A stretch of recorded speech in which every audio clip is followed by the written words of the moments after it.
mais uma etapa da nossa conversa. Nós vamos continuar então falando sobre hermenêutica, leitura bíblica, seu impacto, sua importância para a nossa vida. Eu queria primeiro mostrar para vocês 4 slides que podem nos ajudar a iniciar essa conversa. Vamos lá.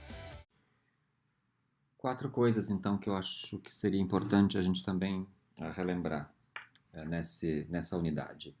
Quando a gente está falando de hermenêutica, no nosso caso, nós estamos falando de hermenêutica de textos. Então, o texto é o nosso lugar de trabalho, é o nosso lugar de interação. E texto em diferentes línguas, isso é uma coisa muito importante. A nossa Bíblia não foi escrita em português, ou espanhol, ou em inglês. A nossa Bíblia tem tradição hebraica, tradição grega e tradição aramaica. Então, acho que é muito importante a gente se dar conta disso quando a gente pegar os nossos textos. Nós já estamos lendo em português uma interpretação. Alguém interpretou e resolveu traduzir desse jeito. Por isso que nós temos, às vezes, traduções da nossa Bíblia muito diferentes e, às vezes, temos até alguns absurdos, na verdade. Quem sabe depois, num outro momento, a gente vai olhar para esses problemas que nós temos de tradução. Um outro aspecto do processo hermenêutico é quando a gente está falando de hermenêutica, tem um segundo elemento importante, que quem lê, quem interpreta, que sou eu, é você, somos nós, é a comunidade, é a igreja. Então é muito importante se dar conta de que o contexto aonde isso acontece é fundamental e ele influencia. Um homem vai interpretar diferente de uma mulher, uma comunidade na periferia vai interpretar diferente de uma comunidade de um bairro de classe média, pessoas ordenadas, quem sabe, interpretam diferentemente de pessoas não ordenadas, pessoas homossexuais interpretam diferente de pessoas heterossexuais, pessoas em situação de depressão interpretam diferentemente de pessoas que não estão nessa situação, e aí vai. Então, as pessoas mais pobres vão interpretar diferentemente. E acho que é importante a gente se dar conta disso quando for olhar para o texto bíblico. Porque isso também aconteceu na Bíblia. Na Bíblia nós temos gente de todas as classes sociais guardadas ali na memória, né? E um terceiro aspecto que é muito fundamental, como a gente está falando de texto, é muito importante que quando eu abro a Bíblia, eu olho para o texto, eu leio o texto e começo a interpretá-lo, o texto muda de sentido, ele cresce. Ele é mais do que ele mesmo agora, porque agora eu estou me envolvendo com ele. Então, nós fazemos, na verdade, fazer o texto, o sentido do texto crescer, ganhar novas dimensões. Por isso que o processo de interpretação é um processo tão responsável. Nós somos responsáveis por aquilo que sai da nossa boca. E aquilo que sai da nossa boca, da nossa maneira de interpretar, influencia a nossa sociedade, a nós mesmos e as pessoas ao nosso redor. Acho que a pergunta que nós temos que fazer sempre é, quando eu interpreto a Bíblia, o que acontece com as pessoas ao meu redor? Eu estou ajudando a libertá-las, eu estou ajudando a confortá-las, ou eu as estou ofendendo, ou eu as estou discriminando, eu as estou oprimindo? Essa é uma pergunta que vai permanecer conosco todo o trajeto. E de novo recordando, né, no nosso texto, até chegar no texto e até chegar na leitura, teve vários acontecimentos. Mas é bom lembrar que, quando eu olho para o processo hermenêutico, hoje eu estou lendo um texto. A minha leitura, como eu disse, já é uma interpretação de quem escreveu o texto, do texto escrito, do que está na Bíblia. Por sua vez, o texto escrito já é uma interpretação de quem guardou isso na memória e contou para alguém escrever. E quem contou ou guardou isso na memória já é uma interpretação do que aconteceu. Então, fundamentalmente, a gente está num processo muito longo de interpretação sobre interpretação. Então, é bom a gente se prestar atenção nisso. E, como eu disse anteriormente, todos os textos têm dois aspectos também muito fundamentais, que é a sua motivação originária. Por que será que aquele texto está ali? O que é que levou aquele grupo a guardar essa memória? Por que a história de Moisés está ali? Por que o Pai Nosso no Evangelho de Lucas está num lugar diferente do Pai Nosso no Evangelho de Mateus? E etc. E, como eu falei antes, também o contexto vital. O contexto do qual o texto fala, o contexto no qual o texto foi escrito e o contexto no qual nós vivemos hoje. Então, como a gente já vem dizendo, a Bíblia, que é a palavra de Deus, ela também é uma coleção de livros. Ela é uma coleção de escritos que foram sendo juntados, escritos, colecionados, organizados durante muitos anos. Então, como texto, a gente tem que olhar também e ler e observar e degustar a Bíblia também como um texto, como uma obra literária, como várias obras literárias. Uma coisa importante de prestar atenção, em primeiro lugar, é que nós temos pelo menos dois estilos diferentes aqui de escrever textos na nossa Bíblia. Um é a prosa, que tem sua própria metodologia, tem seu próprio jeito de entendê-la e de estudá-la e seus próprios objetivos.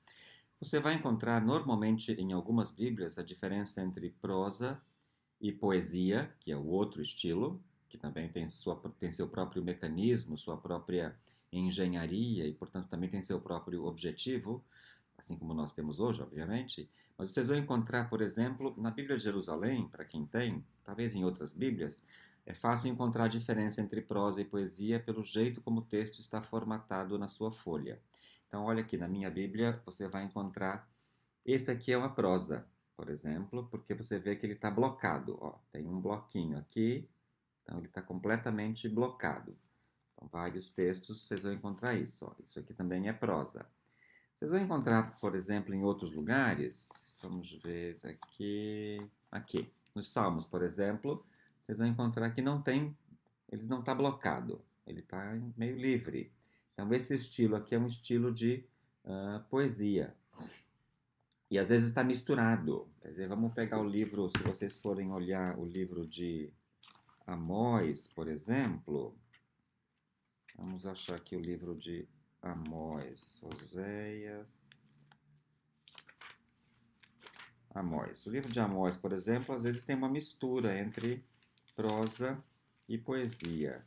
Normalmente, todos os livros dos profetas são muito poéticos, mas esse aqui, por exemplo, você vai olhar nesse capítulo, olha só. Então você vê, o capítulo 7 ali começa com as visões, então tem duas visões, três visões na verdade, e ele está escrito em ritmo de poesia.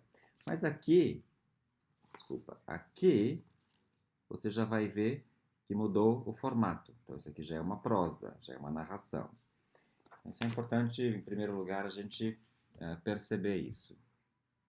Continuando a nossa conversa, eu acho que é importante a gente se dar conta de que, como a Bíblia é um livro, é um conjunto de textos, é um conjunto de muitas diferentes literaturas, é fundamental a gente saber o que tem lá dentro para a gente poder também se aproximar, lidar direito e poder estudar e entender a mensagem apropriadamente. Certamente uma história tem um objetivo diferente de uma poesia, que tem um objetivo diferente de um conto, que tem um objetivo diferente de um conselho ou de uma oração.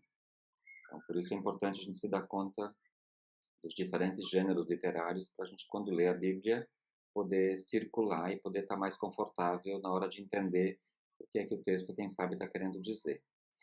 Então, eu quero dizer alguns que a gente encontra na Bíblia, depois vocês podem procurar mais e, quem sabe, encontrar outros. Certamente na Bíblia nós temos relatos que são contos, que são histórias, que normalmente tem algum tipo de moral no final, quer dizer, o que é para você fazer, ou seja, a história em si não é tão importante, mais importante é o que ela quer dizer para você. Por isso é fundamental a gente ler a Bíblia com estes olhos, para não ficar literalista ou fundamentalista. Isso, aliás, é muito perigoso. Depois a gente vai conversar um pouco mais sobre isso. Na Bíblia tem muitas etiologias, uma palavrinha difícil, mas que na verdade quer dizer, são textos que querem explicar a origem de alguma coisa, como é que nasceu, como nasceu o pecado, como nasceu o mundo, como a monarquia nasceu, etc. Então, tem muitos textos assim, por exemplo, o livro do Gênesis está cheio de chamadas etiologias.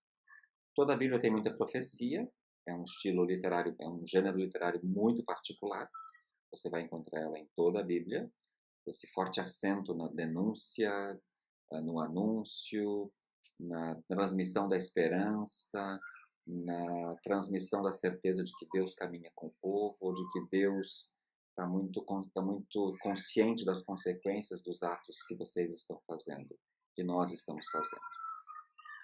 Tem muitos apocalipses na Bíblia, não só no Novo Testamento, mas também no Antigo Testamento. O livro de Daniel, por exemplo, alguns trechos de Ezequiel, obviamente o livro de Apocalipse, muitos pequenos capítulos nos Evangelhos, nas cartas. Só uma pequena informaçãozinha, depois de novo a gente vai tratar disso mais tarde. Apocalipse não quer dizer adivinhação, e muito menos fim do mundo. Apocalipse é uma palavra grega que só nós, na verdade, no Brasil, que ainda usamos para designar o livro, mas é uma palavra que significa revelação. Revelar, tirar o véu.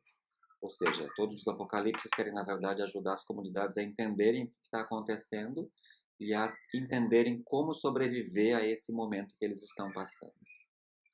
Tem muitas orações, salmos, portanto tem muitos cânticos. A gente não tem só 150 salmos na Bíblia, a gente tem um livro com 150 salmos, mas tem muitos salmos, orações e cânticos espalhados por todo o texto. Temos relatos históricos. Aliás, se vocês olham no índice das suas Bíblias, vocês vão encontrar um bloco inteiro chamado livros históricos. Tem novelas, por exemplo, Ruth, Judite, são Jonas, são novelas na Bíblia.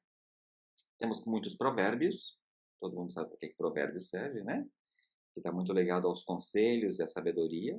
Então, é importante consultar, olhar.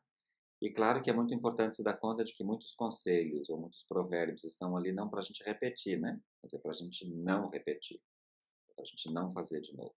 Aliás, muita coisa que está na Bíblia, certamente é para a gente copiar, se inspirar, refazer, tentar fazer igual.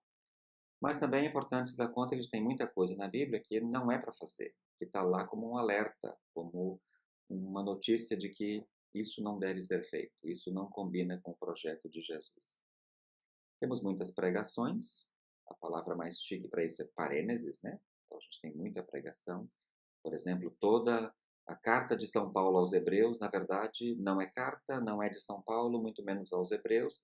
Na verdade, é um sermão, é uma pregação para a comunidade. Temos um conjunto de leis, de orientações. Na Bíblia, as leis e as orientações foram feitas para ajudar o povo a se organizar e a viver bem, não para oprimi-lo ou para constrangê-lo. Infelizmente, muita gente esqueceu disso, por isso Jesus é tão árduo, discutidor, ele discute muito o que é a lei, ou o que a lei está produzindo. Obviamente, nós temos os evangelhos, que é um jeito particular de anunciar, de anúncio, de dizer alguma coisa nova, e nós temos muitas cartas. Então, isso é importante vocês saberem, para quando a gente for olhar qualquer texto, a gente pendurar esses textos em algum gênero literário, porque isso nos ajuda a estudar e a entender. Para essa unidade, tá bom? Então, espero que vocês consigam olhar mais os textos, pesquisar um pouco mais, olhar na internet. Aqui embaixo eu vou colocar o site, chama-se A Bíblia, de um professor amigo nosso muito interessante, com bastante material para poder ser pesquisado e para poder ser estudado. Por favor, aproveitem. Um abraço e até a próxima.